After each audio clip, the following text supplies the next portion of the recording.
I can't tell you what her name is right now. I'm sorry. Is it a her? It's a woman? I can't tell you her name right now. That comment from the Republican nominee for governor, Bill Schuette, has led to a lot of speculation about who she might be.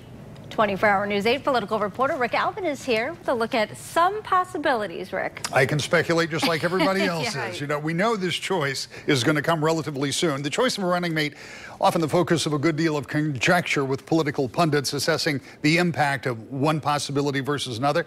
Fact is, the real draw of an LG candidate is probably not game-changing, but that doesn't stop political reporters from guessing, so here goes.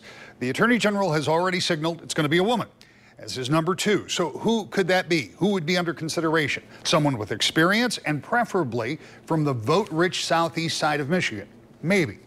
How about State Representative and House Appropriations Chair Laura Cox? She has legislative experience, understands the budget, and she's from the east side of the state.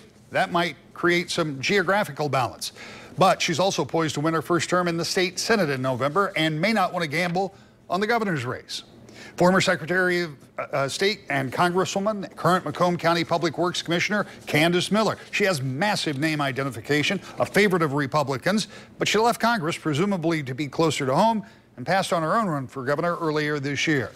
Secretary of State Ruth Johnson. She also has served in the legislature, was the running mate of Dick Voss in 2006, and has statewide name recognition and is from Oakland County. But she too is poised to win a state Senate seat this fall, may not be interested in running for LG again.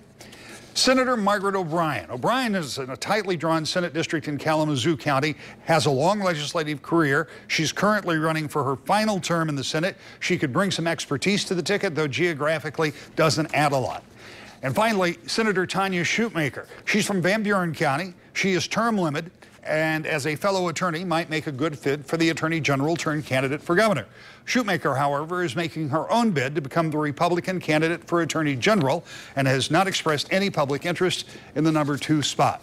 Or none of the above. Conventional wisdom suggests that whomever Schuette picks would have some name ID, but in the end, the decision is solely his and will be based on what he determines is important.